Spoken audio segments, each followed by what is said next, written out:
ಉತ್ತಮ ಆರೋಗ್ಯಕ್ಕೆ ಒಳ್ಳೆಯ ಆಹಾರ ಎಂಬ ಪ್ರಶ್ನೆ ಎಲ್ಲರನ್ನೂ ಕಾಡಿದೆ. ಸಸ್ಯಾಹಾರಿ ಅಥವಾ ಮಾಂಸಾಹಾರಿ, ಇದರಲ್ಲಿ ಯಾವುದು ಬೆಸ್ಟ್ ಎಂಬ ಗೊಂದಲ ಇದೆ. ತಜ್ಞರು ತಮ್ಮದೇ ರೀತಿಯ ವಿಶ್ಲೇಷಣೆ ಮೂಲಕ ಉತ್ತರಿಸುತ್ತಾರೆ. ಇದರ ಬಗ್ಗೆ ಸಾಕಷ್ಟು ಸಂಶೋಧನೆಗಳು ನಡೆದಿವೆ.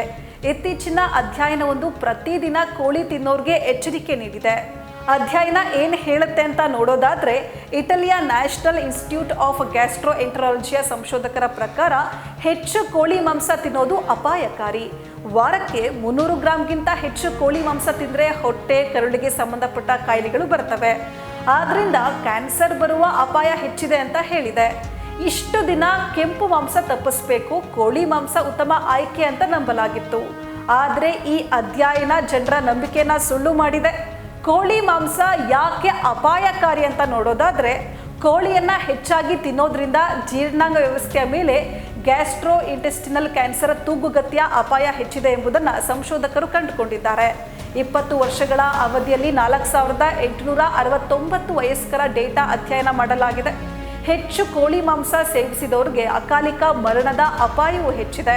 ಹಾಗಾದ್ರೆ ತಜ್ಞರು ಹೇಳೋದೇನು?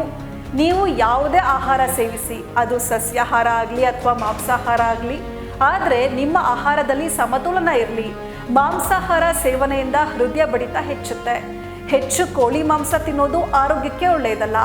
ಕೋಳಿಯ ಗುಣಮಟ್ಟದಲ್ಲಿ ಅಥವಾ ಅದನ್ನ ಬೇಯಿಸುವ ವಿಧಾನದಲ್ಲಿ ವ್ಯತ್ಯಾಸ ಆಗಿದೆಯೋ ಅನ್ನೋದರ ಬಗ್ಗೆ ರಿವೀಲ್ ಆಗಿಲ್ಲ. ಅದರ ಬಗ್ಗೆ ತನಿಖೆ ಮಾಡುವ ಅಗತ್ಯ ಇದೆ ಅಂತ ಸಂಶೋಧಕರು ತಿಳಿಸಿದ್ದಾರೆ. ಒಟ್ಟಾರೆ ಪ್ರಕಟವಾದ ವರದಿಯಲ್ಲಿ ಕೋಳಿ ಮಾಂಸ ತಿನ್ನುವ ಬಗ್ಗೆ ತಜ್ಞರು ಎಚ್ಚರಿಕೆ ನೀಡಿದ್ದಾರೆ. ಹಾಗಾದ್ರೆ ಮಾಂಸಾಹಾರಿಗಳು ಏನ್ ಮಾಡಬೇಕು, ಏನ್ ತಿನ್ಬೇಕು? ಕೋಳಿ ಮಾಂಸವನ್ನ ಉತ್ತಮ ಮತ್ತು ಆರೋಗ್ಯಕರ ರೀತಿಯಲ್ಲಿ ಬೇಯಿಸಿ, ಆಹಾರದಲ್ಲಿ ಹಣ್ಣುಗಳು, ತರಕಾರಿಗಳು ಮತ್ತು ನಾರಿನ ಪ್ರಮಾಣ ಹೆಚ್ಚಿಸಿ, ಸಂಸ್ಕರಿಸಿದ ಮಾಂಸ ಅಥವಾ ಡೀಪ್ ಫ್ರೈಡ್ ಚಿಕನ್ ತಪ್ಪಿಸಿ.